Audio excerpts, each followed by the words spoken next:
ये हमला केवल व्लादिमीर पुतिन पर हमला नहीं है, बल्कि रूस तो इसे अपने देश की संप्रभुता पर हमला मान रहा है। रूस के तेवर तल्ख हैं। पुतिन के दफ्तर की तरफ से साफ कह दिया गया है कि इस हमले का जवाब दिया जाएगा और अगर ऐसा हुआ तो विश्व युद्ध छिड़ने में देर नहीं लगेगी। रूस कई बार यह संकेत दे चुका है कि अगर जरूरत पड़ी तो वो यूक्रेन में परमाणु बम के इस्तेमाल से नहीं झिझकेगा।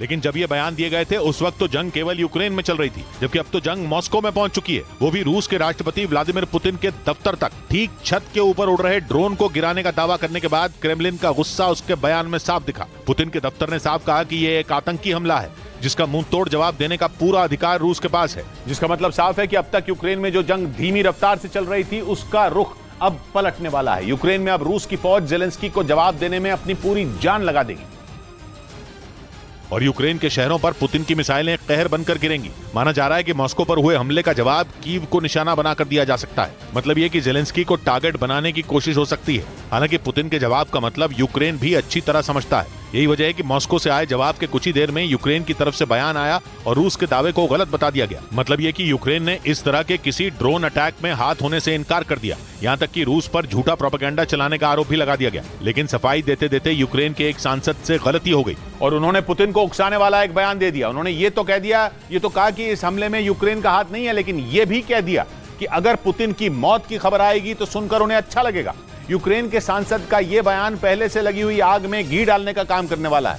ऊपर से जेलेंस्की के बयान ने तो तय कर दिया कि अब कुछ बहुत बड़ा होने वाला है, क्योंकि जेलेंस्की के दफ्तर का रुख भले ही नरम हो, लेकिन जेलेंस्की खुद पूरे जोश में दिखे। जेलेंस्की का बयान तो ऐसा आया कि जैसे वो किसी बहुत बड़ी जंग का इशारा कर रहे हैं। ऐसा लगा जैसे क्रेमलिन पर पहुंचे यूक्रेन के ड्रोन तो केवल एक ट्रेलर हैं, जबकि असली फिल्म तो अभी शुरू होनी बाकी है। जेलेंस्की ने साफ कहा कि बहुत जल्द इस जंग में वो आक्रामक कदम उठाते दिखेंगे। मतलब ये कि पलटवार के रूस के ऐलान और हमले का जवाब देने की बात से जैसे जेलेंस्की को कोई फर्क ही नहीं पड़ता। जेलेंस्की के तेवर देखकर ऐसा लगा कि वो कुछ बड़ा करने की ठान चुके हैं और पुतिन के हर हमले से निपटने की पूरी तैयारी भी कर चुके हैं।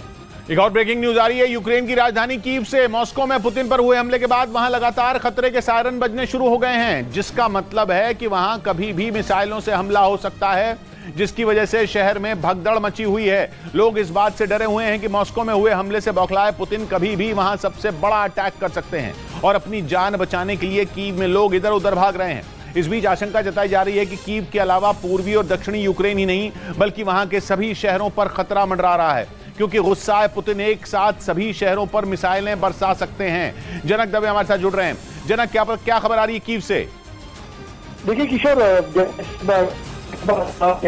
लगातार वहाँ पर खासतौर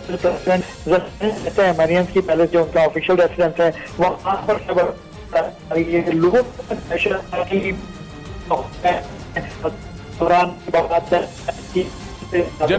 जनक सिग्नल की प्रॉब्लम आ रही है, आपकी आवाज साफ नहीं आ रही है। लेकिन खबर ये, जैसे जनक ने बताया, कि वहां पर बहुत भगदड़ की स्थिति है। कीव में खतरे की सायरन बज रहे हैं और एक तरफ